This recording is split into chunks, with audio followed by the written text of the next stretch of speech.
Well, the numbers come in a little bit hotter than anticipated, with CPI up 0.4. The forecast was for a 0.3 increase, but that's down from 0.6 the months before. The core comes in up 0.3, which is bang on, and so year over year, CPI 3.7% unchanged from where it was in August, and the core 4.1%. That's down 2 ticks from 4.3% in August. So some relatively good news there. We'll take a look at what the numbers break down to. But first, let me pass along the jobless claims are still confounding. 209,000 on the week. That is not what was expected by analysts who were looking at these auto worker strikes and thinking that some people might be off work. 1,702,000 for the overall number of continuing claims. That's up from 1,672.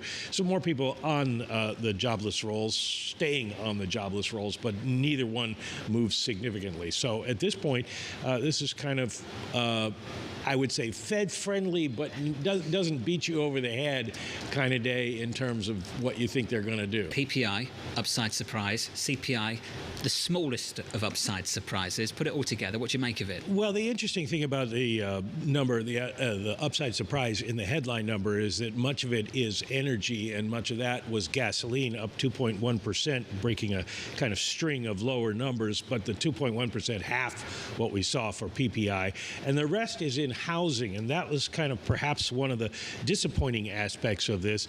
Shelter up 0.6 after being up just 0.3 in August, and owner's equivalent rent up 0.6 after a 0.4 gain.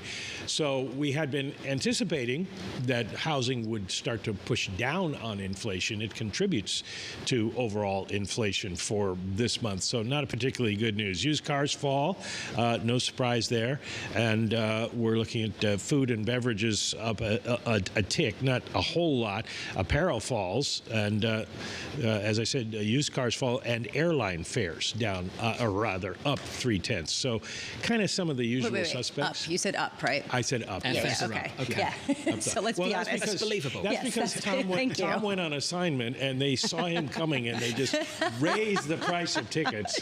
Well, I just want to say this quickly. Maybe this is sort of the reason for the muted reaction in the bond space, particularly on the long end. I'm curious whether basically what you're saying is the most elements are decelerating when it comes to inflationary pressures, and those that aren't are just sort of lagging behind. There is a feeling that this is a disinflationary report.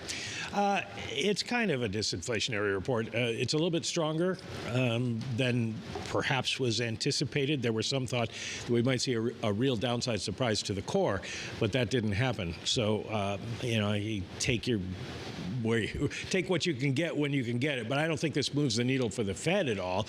They are watching the data, and now there are a lot of other things out there geopolitically they got to keep an eye on. Let me just look quickly here at jobless claims. No real information in there about the UAW strike. We don't see Michigan. Well, Michigan goes up 400 additional jobless claims. Not a big one, and Indiana up 300, but Ohio's down 1,500. So some of the areas where the strikes are underway, we're not seeing people file. So amazing. I think Chris Waller said yesterday it's an absolutely amazing labor market.